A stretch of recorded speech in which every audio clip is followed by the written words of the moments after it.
Hey guys, welcome back to Fair Iron and Customs. I'm Michael, and look, it's a beautiful day.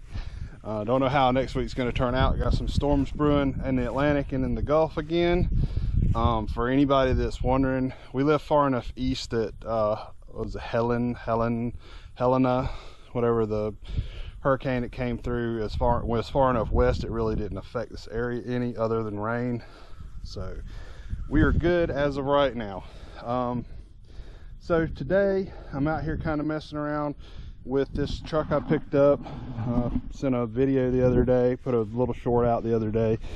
I do not know that this is a 50. The guy said it was a 50, but when I was looking up trying to figure out how the bed goes back together, this on a 50 is different, and the one for the back is different. I may have that one on there wrong. I need to go back and check that out. So what I'm going to do today is run out to the Tractor Supply, and for anybody that's that doesn't know, Tractor Supply is kind of like a, I guess in the Midwest, the guys, y'all have like a farm and fleet or fleet farm or something like that, but it's just like a place where they have hardware and tools, and you know, you can buy cowboy boots and hats and dog food and stuff like that. So I'm gonna go pick up some bolts, and we're gonna try to put this box together. Oh, before I get into that, we'll talk about what I'm planning on doing with this truck. Okay guys, I hope that took. Like I said, what we're gonna do with this is gonna be like a rat rod build. Gonna move the axle forward. I'm gonna use this beam. I'm not gonna try to find like a 33 or... All right, I'm not sure exactly what's going on with this camera. I'm probably about to get a new camera. So I'm gonna chop the top. We may take some off the bottom. I want the truck to sit low enough that that basically the rockers will be, you know, laid out whenever it's laid out. I do not have any more of the grill than the top in this bottom section here.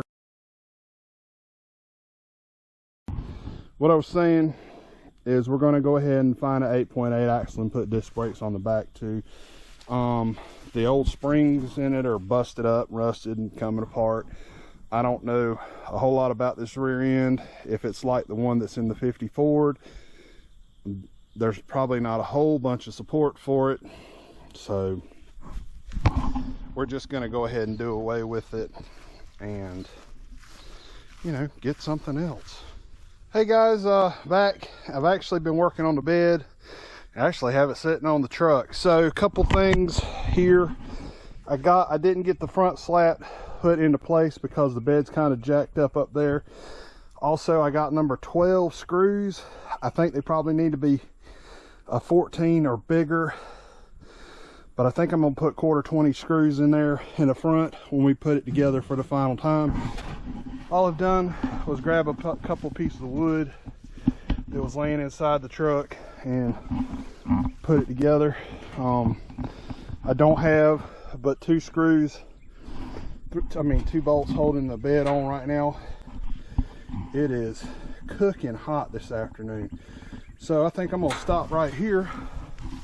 But let's step back and take a look at what it looks like. I think it's gonna be cool, guys. I really think it's gonna be cool. We'll get into the bed when we get when we got the box took apart and we're repairing the box and everything. But that's it. Like I said, we need to decipher the VIN code on this thing and figure out exactly what year it is. I do not think it's a 50. The parts for the bed are 51 to 52. All right guys, thank y'all for watching. Like and subscribe, all that fun stuff, and I'll see y'all next time. Probably gonna be putting brakes on the front of this thing so we can get it rolling.